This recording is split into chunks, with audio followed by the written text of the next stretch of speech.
Hello hi welcome to నానమ్మ వంటకాలు. ఇవాళ నేను ఏం చేస్తున్నానంటే కరివేపాకు పల్లి కారం, దానికి సంబంధించినవన్నీ మేము ఊరు వెళ్ళాము. యాక్చువల్గా ఊరు వెళ్తే అక్కడ మా మరిది గారి అమ్మాయికి కావాలని అంటే నేను మా తోటికోడలు కలిసి చేసాము. ఇంకా పల్లీలు ఇంకా అవన్నీ రోస్ట్ చేసుకొని ఒక దగ్గర పోసాము తొందరగా. ఇంకా పల్లీలు, ధనియాలు, కొంచెము ఇవి జీలకర్ర, మెంతులు కొన్ని అట్లా అన్నీ రోస్ట్ చేసాము. ఇక దానికి కావలసినన్ని ఎండుమిరపకాయలు తీసుకున్నాము. ఇవి కూడా కొంచెం ఆయిల్ వేసి రోస్ట్ చేసి పెట్టినాము. ఇంకా కరివేపాకండి మనం నీడలో ఆరబెట్టుకొని కొంచెం ఆయిల్ వేసి మనము మంచిగా డ్రైగా అయ్యేటట్టుగా మనకు సౌండ్ రావాలి, కొంచెం గలగల అని వస్తే పౌడర్ కొంచెం అవుతుంది మనకు. మాకు ఫ్రెష్దే దొరికింది. మా ఇంటి వెనకాలనే ఉంటుంది పెద్ద చెట్టు. మా మామగారి చిన్న మామగారి ఇంట్లో ఉంటుంది. వాళ్ళది తెంపుకున్నాము ఆ చెట్టు నుంచి. మా పక్కనే ఇంటి పక్కకే ఉంటుంది. ఇంకా మా ఊర్లోనే కాబట్టి ఫ్రెష్దే దొరికిందనమాట. అది వేయించుకున్నాము. ఇంకా అన్ని కొలతలంటూ ఏమీ లేవండి.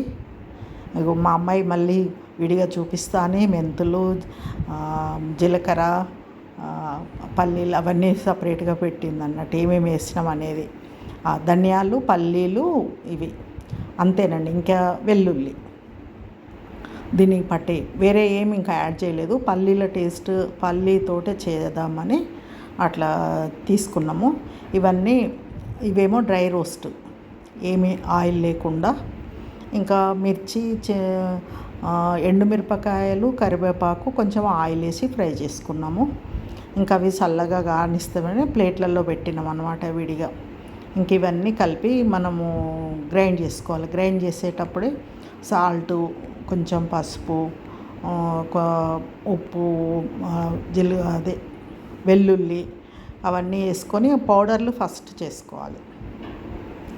ఇంకా చలికాలము కదా, మనకు చల్లగా ఉన్నప్పుడు కొంచెం కారం పొడులు ఉంటే మనకు తినడానికి కొద్దిగా, ఎప్పుడైనా కొంచెం మనకు టేస్ట్ లేనప్పుడు వేడి అన్నంలో కొంచెం వేసుకొని స్టార్టింగ్ కొంచెం ఒక 4-5 ముద్దలు తిన్నామనుకోండి నెయ్యి వేసుకొని, అప్పుడు చాలా బాగుంటుంది. హ్యాపీగా ఫీల్ అయిపోతాము.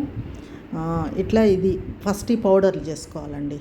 పల్లీలు వేసాం కాబట్టి కొంచెం ఇట్లా ముద్దలాగా అయ్యింది. కొంచెం ఎక్కువ గ్రైండ్ అయ్యేసరికి ఇట్లా అయిపోయింది. కాకపోతే చల్లగా అయితే మనకు పౌడర్ అవుతుంది. ఇంకా దాని తర్వాత మనము ఎండుమిర్చి కూడా గ్రైండ్ చేసుకోవాలి. సాల్ట్ వేసి చేస్తే కనుక పౌడర్ మంచిగా అవుతుంది మనకు. ఈ పౌడర్లు ఇవి కొన్ని వేసుకొని సాల్ట్ వేసుకొని గ్రైండ్ చేసుకోవాలి. ఇంకా దీని తర్వాత ఎండుమిర్చి అయిపోయిన తర్వాత కరివేపాకు కూడా కొంచెం అది పౌడర్ కొంచెమే అవుతుంది కానీ ఒక్కసారి పట్టదు. కాకపోతే కొంచెం చేసుకుంటేనే మనకు మంచిగా మెత్తగా అవుతుంది. ఇది కూడా కొంచెం ఆయిల్లో వేయించాం కాబట్టి ముద్దలాగా వచ్చింది కానీ మెత్తగానే అయ్యింది, గ్రైండ్ అయింది మంచిగా. ఇంకా అన్ని పొడులు అవి కలిపి మళ్ళీ ఒకసారి పల్లీల పొడి అవన్నీ కలిపేసి ఒక గిన్నెలో వేసి అన్నీ కలిపేసి మళ్ళీ తర్వాత మళ్ళీ ఒకసారి ఫైనల్గా గ్రైండ్ చేసుకున్నాం కొంచెం వేసుకుంటూ. ఇంకా అందులోనే పసుపు వేసాము. ఇక సాల్ట్ కూడా కొంచెం సరిపోదు అనిపించి ఇంకా కొంచెం వేసుకొని అన్నీ కలిపేసి ఇట్లా చెంచాతోటి అట్లా కలుపుకుంటూ అన్నీ కలిసేటట్టుగా చేసి ఇంకప్పుడు మళ్ళీ గ్రైండ్ చేసుకుంటే మనకు ఫైనల్గా పౌడర్ వచ్చేస్తుంది అన్నమాట మంచిగా. కొంచెం కొద్దిగా ఆయిల్ ఉంటుంది కాబట్టి మనకు అట్లా ముద్దలానే ఉంటుంది కానీ టేస్ట్ బాగుంటుంది. ఎన్ని రోజులైనా నిల్వ ఉంటుంది. మనము ఫ్రిడ్జ్లో పెట్టక్కర్లేదు. గాలి దూరకుండా మంచిగా టైట్ మూత ఉన్న దాంట్లో పెట్టేసుకోవాలి. ఇంకా ఇట్లా కొంచెం సాల్ట్ కూడా కలిపేసుకున్నాము. మిరపకాయలు చేసినాం కానీ వేసేటప్పుడు గ్రైండ్ చేసేటప్పుడు వేసినాం కొంచెము, మళ్ళీ సరిపోదు అనిపించి వేసి ఇప్పుడు మళ్ళీ కొంచెం పౌడర్ వేసుకుంటూ వెల్లుల్లి ఇప్పుడు వేసి గ్రైండ్ చేస్తున్నాం.